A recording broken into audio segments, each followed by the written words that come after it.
होंगे, सबको पता भी है। तो आज से हजारों वर्ष पूर्व तिरुपति में एक वैष्णव रहते थे। तिरुपति बालाजी की वो सेवा करते थे। तब इतना समृद्ध स्थान नहीं था, इतनी ज्यादा व्यवस्थाएं वहां पर नहीं थी। एक दिन जेठ का महीना, बहुत भीषण गर्मी, और क्योंकि तिरुमला पर्वत के ऊपर तिरुपति है तो गर्मियों के समय में यदि कभी आपको जाने का अवसर भी मिले तो भी देखेंगे कि बिना किसी कारण ही आपके समस्त वस्त्र जो है गीले हो जाएंगे, इतना पसीना आता है, इतनी गर्मी दक्षिण में तो पड़ती भी बहुत है। तो जो वैष्णव सेवा करते थे उनके मन में आया, इतनी गर्मी पड़ रही है, इतना गर्म, कितना आनंद आता। हम ठाकुर जी को सरोवर में नौका विहार कराते, ठाकुर जी को थोड़ी शीतलता मिलती, आनंद आता। इतनी व्यवस्था नहीं थी, इतने लोग नहीं थे, तो दोनों दंपति, पति पत्नी दोनों लिए फावड़ा और लग गए खोदने सरोवर बनाने के लिए। अब दो लोग इतना बड़ा सरोवर बनाए तो कितनी व्यवस्था करनी पड़ेगी। बेचारे दोनों खोदते, फिर जितनी मिट्टी इकट्ठी होती उसको लेकर के जाते, दूर फेंकते। तो जो ब्राह्मण थे, उनकी जो ब्राह्मणी थी वो गर्भवती थी, उनके गर्भ में बालक था। वो जब मिट्टी उठा करके दूर कहीं फेंकने जाती तो ठाकुर जी को बड़ी पीड़ा होती। बोले कि देखो हमारे सुख के विचार के लिए दोनों कितना श्रम कर रहे हैं। वो गर्भवती माता है, उनके गर्भ में बालक है, फिर भी देखो वो कैसे लगी हैं, धूप ताप कुछ विचार नहीं करती, हमारी सेवा में तत्पर हैं। ठाकुर जी से देखा नहीं गया, और ठाकुर जी इतने में ही नन्हे से एक ग्वारिया बालक बन करके आए, सांवला सा उनका रूप, और जैसे ही वो मैया मट्टी डलिया में भर के उठा के फेंकने जाती, इतने में ही वो बालक रूप में ठाकुर जी आ जाते और उनसे डलिया छिना करके स्वयं लेकर के जाते और दूर फेंक करके, और फिर डलिया मैया के पास छोड़ के फिर भाग जाते। मैया बोली पता नहीं कौन नटखट बालक है, किसका बालक है, कहां से आ जाता है, मेरी डलिया उठा के भाग जाता है। पुनश्च फिर से मट्टी इकट्ठी करके जैसे ही डलिया उठाई, फिर से ठाकुर जी आ गए और फिर से डलिया छिना के और लेके जाएं और दूर पटक करके और डलिया उनके पास में के फिर भाग जाएं, और वो रोकना चाहें तो रुके नहीं। दो तीन बार जब ठाकुर जी ने ये किया तो ब्राह्मणी ने जाके ब्राह्मण को दिखाया, बोले देखो आप मट्टी खोदते मैं भरती हूं, जैसे ही मैं लेके जाती हूँ पता नहीं कहां से बालक आता है और वो पूरी डलिया लेके भाग जाता है और फेंक के, और फिर कहीं अंतर्ध्यान हो जाता है, कहीं चला जाता है, छुप जाता है, किसका बालक है यहां। ब्राह्मण ने बोला देखो मैं देखता हूं कौन है। जैसी डलिया में पूरा मट्टी भर के जैसे ही ब्राह्मणी ने उठाया, इतने में ही जैसे ही वो बालक आया, बालक के रूप को देखते ही उनकी करधनी जैसे ही देखी, करधनी समझते हैं, कौंधनी, कमर पर जो धारण करते हैं, वो स्वर्ण की कौंधनी वही थी जो तिरुपति बालाजी ने पहनी थी। वो देखते ही ब्राह्मण समझ गए, बोले ओहो ये तो साक्षात श्री वेंकटेश भगवान आ रहे हैं। ठाकुर जी के पीछे भागे तो वो तो अंतर ध्यान हो गए, तो ब्राह्मण सीधे मंदिर में गए और मंदिर में जाकर के बोले आप क्या कर रहे हैं भगवान, आप इस प्रकार से श्रम क्यों कर रहे हैं, हम कर तो रहे हैं आपके लिए व्यवस्था, आप क्यों आ रहे हैं वहां पर। तिरुपति बालाजी प्रकट हो गए, प्रकट होकर बोले देखो तुम्हारी ब्राह्मणी गर्भवती है, उसके गर्भ में बालक है, वो इतना श्रम करती है, उसको पसीने आते हैं, इतना परिश्रम करती, मुझसे वो देखा नहीं जाता। ब्राह्मण ने ऐसी बात कही कि श्री ठाकुर जी उन पर न्योछावर हो गए। ब्राह्मण बोले देखिए भगवान, आपका काम है ठकुराई करना, आपका काम है सेवा स्वीकार करना, आपका काम है भोग निवेदन करना, भोग पाना, सुंदर शयन करना, आनंद करना, और ये सब सेवा का क्रम ये हमारी जिम्मेवारी है। तो कम से कम हमको जो सेवा का क्रम मिला है वो हमसे छीनिए मत, ये सेवा हमारी है, हमारे पास ही रहने दीजिए, ये सेवा ही तो हमको मिली है, ये भी आप ले जाएंगे तो फिर हम क्या करेंगे आपके लिए, ये सेवा तो कम से कम हमसे मत छीनिए। ठाकुर जी इतने प्रसन्न हो गए महाराज की ब्राह्मण को हृदय से लगा लिया, बोले कि तुमसे हम बड़े प्रसन्न हैं, तुम एक बार, यहां हम लोगों की शिकायतें खत्म नहीं होती ठाकुर जी के आगे, जे नहीं है हम कैसे करें महाराज, अभी ऐसा चल रहा है कैसे कथा सुने, ये चल रहा है वृंदावन कैसे आए, हम इतनी शिकायतें करते हैं। और कहां वो ब्राह्मण देवता अपनी गर्भवती पत्नी को भी सेवा से विमुक्त ना होना पड़े, ठाकुर जी को डांट रहे हैं कि आप हमारी सेवा मत छीनिए, ये सेवा का अधिकार हमारा है, हमको ही करने दीजिए, ये भी आप ही करेंगे तो फिर भक्त किस काम के। ठाकुर जी ने हृदय से लगाया, बोले अच्छा ठीक है जाओ सेवा करो। जैसे ही ब्राह्मण निकल के बाहर आया तो देखा कि वहां तो एक सुंदर कुंड का निर्माण हो चुका था। ठाकुर जी ने बढ़िया सुंदर सरोवर वहीं व्यवस्थित कर दिया ताकि अब इनको सेवा ज्यादा ना करनी पड़े और हमारी नौका विहार का क्रम होने लगे। कहने का अभिप्राय, ठाकुर जी जड़ नहीं है, ठाकुर जी चैतन्य है। चैतन्य का अभिप्राय क्या है, अभी सर्दी है, आप लोग शॉल पहन रहे हो, जैकेट पहन रहे हो, क्यों, क्योंकि आपको सर्दी लग रही है। गर्मी आ जाती है, आप एसी चलाते हो, क्यों? क्योंकि आपको गर्मी लग रही है। ये क्यों? क्योंकि आपका शरीर चैतन्य है। ऐसे ठाकुर जी भी चैतन्य है, ठाकुर जी जड़ नहीं है। उनके प्रति जड़ बुद्धि मत रखो, वो दिखते जड़ हैं, वो दिखते ऐसे हैं कि पाषाण में हैं, वो दिखते ऐसे हैं कि कोई धातु में है, लेकिन वो धातु या पाषाण में नहीं है, वो साक्षात चैतन्य है। और मैं तो ऐसा कह दूं तो कोई अतिशयोक्ति नहीं, ठाकुर जी आए थे जब हमारे पास तब जड़ थे, अब उनको चैतन्य करने की जिम्मेवारी हमारी है। अब वो चैतन्य हो, ये जिम्मेवारी हमारी है।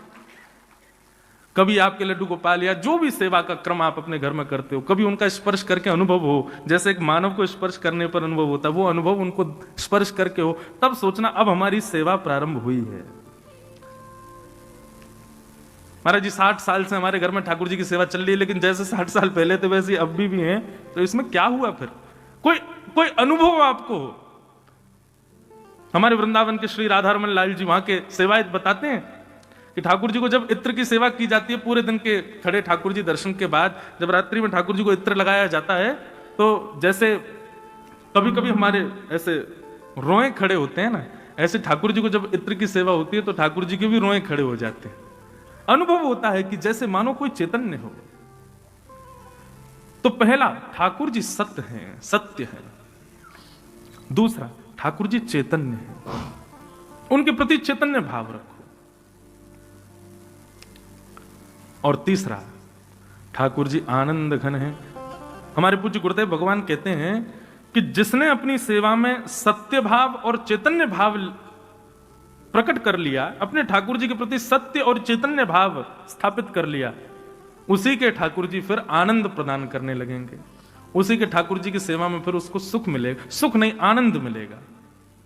ऐसे भगवान के ये 3 रूप हैं, सत्य, चित्त और आनंद। सच्चिदानंद रूपाय, सत्य, चैतन्य और आनंद, ये भगवान के 3 रूप। इन तीनों को बंधुओं सदैव अपनी स्थिति में रखो, अपनी बुद्धि में रखो। जब भी आप सेवा करो, जब भी कहीं मंदिर में दर्शन करो, जब भी किसी तीर्थ स्थान में जाओ, इन 3 बातों को याद रखना कि ठाकुर जी सत्य हैं, वे चैतन्य हैं और वे आनंद है। दूसरी बात, विश्वोत्पत्त्यादि हेतवे।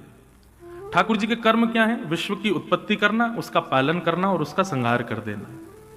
पहले तो विश्व को बनाते हैं, फिर उसका पालन करते हैं, अंत में उसको ध्वस्त कर देते हैं। ये ठाकुर जी के 3 कर्म हैं। तापत्रय विनाशाय श्री कृष्णाय वयम नमः। तापत्रय विनाशाय। अब ये बात बड़ी ध्यान से सुनना। 3 प्रकार के ताप होते हैं हमारे जीवन में। ताप किसको कहते हैं? दुख, आदि दैविक दुख, आदि भौतिक दुख और आध्यात्मिक दुख। अब इन तीनों में ही सारे दुख आ जाते हैं, चाहे पति पत्नी के विवाद हो, चाहे आपके पड़ोसी के साथ विवाद हो, चाहे आपका शारीरिक कष्ट हो, चाहे आपका मानसिक कष्ट हो, चाहे आपको धन की तंगी हो गई हो। ये जितने भी कष्ट संसार में, ये सब तीनों के अंदर ही आते हैं। और यहां पर क्या लिखा है? तापत्रय विनाशाय। इन तीनों तापों का जो विनाश करते हैं, ऐसे श्री कृष्ण को हम प्रणाम करते हैं। इसका मतलब क्या है? ठाकुर जी के जो शरणागत हो जाते हैं, उनके जीवन में फिर ताप नहीं आते। पर अगर यह बात है तो मीराबाई का चरित्र उठा करके देखो, ताप नहीं आया उनके जीवन में। सूरदास जी का चरित्र देखो, क्या ताप नहीं आया उनके जीवन में? किसी भी वैष्णव भक्त का, गोस्वामी तुलसीदास जी का चरित्र उठा के देखो। आपको पता है गोस्वामी तुलसीदास जी का जब जन्म हुआ था, तो जन्म लेते ही गोस्वामी जी के 32 दांत थे। और जब जन्म लिया तो जन्म लेते ही मुख से शब्द निकला राम।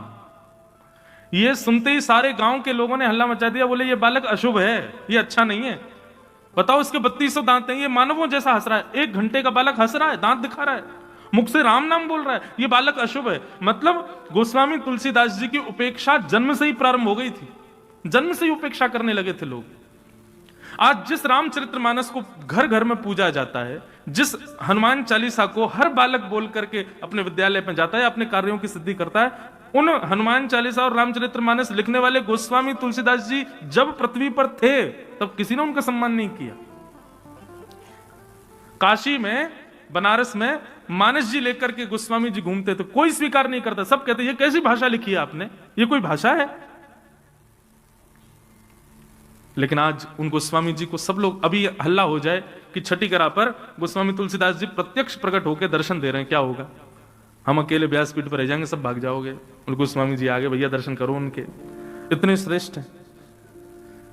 तो फिर यहां ये क्यों लिखा है कि तापत्रय विनाशाय? ठाकुर जी के शरणागत के ठाकुर जी तीनों तापों को नाश कर देते हैं। तो फिर किसी वैष्णव को ताप विमुक्त हमने क्यों नहीं देखा? एक भी भक्त ऐसा नहीं है जिसका आप मुझे नाम बता दें जिसके जीवन में कोई दुख ना आया हो। तो फिर इसका भाव का अर्थ क्या है? बहुत ध्यान से सुनना।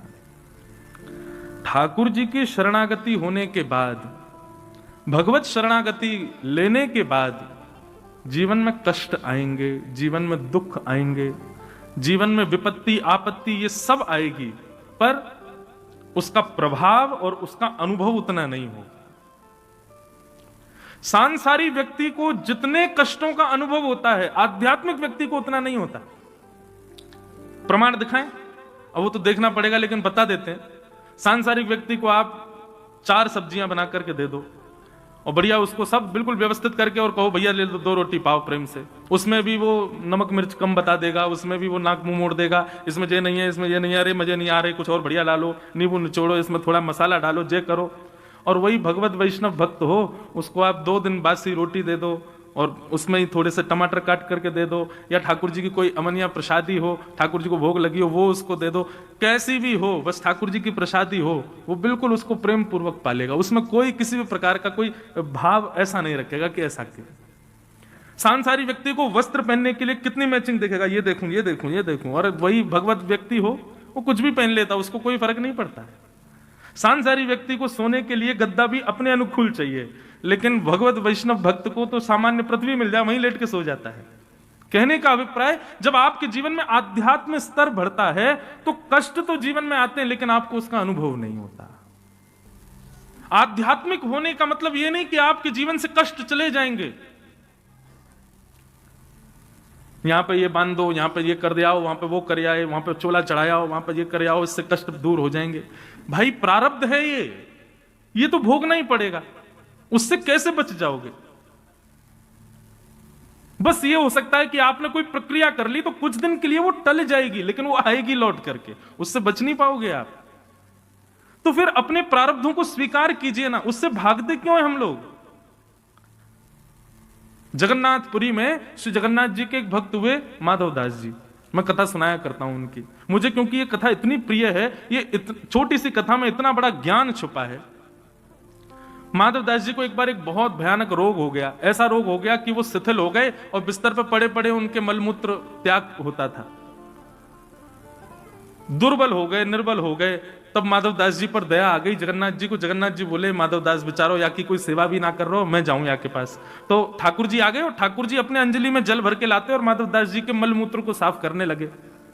माधव दास जी के जब नेत्र खुले, देखा जगन्नाथ भगवान सेवा कर रहे हैं, हाथ पकड़ लिया, बोले प्रभु क्या कर रहे हो आप? बोले तुम्हारी सेवा कर रहा हूं, तुम बहुत दुर्बल हो गए ना, बीमार हो गए हो। तो माधव दास जी ने कहा, आप तो भगवान हो, आप मेरी सेवा करना मंजूर मानते हो, इससे अच्छा तो मेरा रोग दूर कर दो। आप चाहो तो हो सकता है आप चुटकी बजाओ, मैं ठीक हो जाऊंगा। आप वो क्यों नहीं कर रहे हो? मेरी सेवा क्यों कर रहे हो? आप चाहो तो मैं तो बिल्कुल रोग निवृत्त हो जाऊंगा। तब भगवान ने जो बात कही वो सुनिए। ठाकुर जी कहते हैं, माधव, व्यक्ति संसार में अगर जन्म लिया है तो इसका मतलब है उसके प्रारब्ध बचे हैं, इसीलिए वो जन्म लेकर के आया है, और वो धीरे धीरे आगे बढ़ रहा है। इसका मतलब अब वो भोगेगा, एक समय आने पर उसके जीवन में कष्ट, विपत्तियां, आपत्तियां, चैलेंजेस आने शुरू होंगे ही होंगे, क्योंकि ये उसके पूर्व के प्रारब्ध हैं, इसीलिए उसका जन्म हुआ है। लेकिन यदि वो भक्त मेरे चरणों में आके कहे कि महाराज इन सबको दूर कर दो, इन सबको नष्ट कर दो, ये जितनी विपत्ति आ रही है इनको सबको खत्म कर दो, और कहीं मैंने दया करके उन विपत्तियों को खत्म कर दिया, वो विपत्तियां खत्म नहीं होंगी, वो विपत्तियां कुछ दिन के लिए टल जाएंगी, और टलने के बाद प्रारब्ध है, भोगना तो फिर से पड़ेगा। माधव, आज तुमको एक रोग हुआ, यदि मैंने इस रोग को चुटकी बजा के ठीक कर दिया ना, तो अभी के लिए तो ये टल जाएगा, लेकिन ये प्रारब्ध जो तुम्हारा बच गया, जो तुमने भोगा नहीं, उसको भोगने के लिए तुमको फिर से जन्म लेना पड़ेगा और फिर तुमको भोगना पड़ेगा। इसलिए मैं चाहता हूं कि तुम अभी निवृत्त हो जाओ, इसके बाद तुम्हारा जन्म ही ना हो, इसलिए जो कुछ भी मिल रहा है सबको भोग लो ताकि तुम अभिनिवृत्त हो जाओगे, इसके बाद तुम्हारा जन्म नहीं होगा फिर। इसलिए बंधुओं, आप अनुभव करके देख लीजिएगा, हमने तो बहुत कम आयु में अनुभव कर लिया कि वैष्णव पथ पर जो चलने लगा व्यक्ति, उसके जीवन में कष्ट सामान्य व्यक्ति से ज्यादा आता है। क्यों? ठाकुर जी जैसे ही देखते हैं कि अब ये वैष्णव हो गया, अब ये भक्ति पथ का पथिक हो गया, अब ये मेरे मार्ग पर चलने लगा, तो ठाकुर जी उसके सारे प्रारब्धों को इकट्ठा करके एक साथ भगवाना प्रारंभ करते हैं। भोग ले सबको, सबको खत्म कर और निवृत्त होके आ जा मेरे पास। इसका मतलब क्या है? यदि आप 4-5 दिन बिना किसी विपत्ति के, बिना किसी आपत्ति के जी रहे हो, सब कुछ बढ़िया चल रहा है, जैसा सोचा था, जैसा विचार किया था, सब कुछ वैसा चल रहा है, तो घबराहट होनी चाहिए आपको। क्यों? ये आपत्ति विपत्तियां सब समाप्त हो गई, इसका मतलब आगे कोई बहुत बड़ा तूफान ठाकुर जी ने तैयार कर रखा है, आएगा। लेकिन हर दिन कुछ ना कुछ हो रहा है, हर दिन कुछ ना कुछ फेस कर रहे हैं हम, तो इससे भी प्रसन्न हो जाना। क्यों? ठाकुर जी निवृत्त कर रहे हैं, अब धीरे धीरे सब खत्म हो रहा है, स्वीकार करो। तापत्रय विनाशाय, ठाकुर जी तापों को विनाश नहीं करते, ठाकुर जी तापों का जो असर हमारे ऊपर होता है उससे हमको निवृत्त कर देते हैं। एक प्रकार से आज की भाषा में मैं कहता हूं कथाओं में कि भक्ति क्या है? भक्ति एनेस्थीसिया का इंजेक्शन है। उसको लगने के बाद व्यक्ति सुन्न हो जाता है। जैसे एनेस्थीसिया लगा, फिर चाहे डॉक्टर काट दे, पीट दे, कुछ भी कर ले, आदमी को कुछ पता नहीं चलेगा। देखो, क्रिया तो हो रही है, ऑपरेशन तो हो रहा है, काटा तो जा रहा है, रक्त तो निकल रहा है, लेकिन उसको पीड़ा नहीं हो रही है। क्यों? सुन्न हो गया। ठीक वैसे ही भक्ति भी एनेस्थीसिया की तरह। एक बार यदि आप भक्ति पथ के, वैष्णव पथ के अनुगामी बन गए, विपत्तियां जीवन में आएंगी लेकिन आपको अनुभव नहीं होगा, उसकी इतनी ज्यादा कष्ट स्मृति में नहीं आएगा।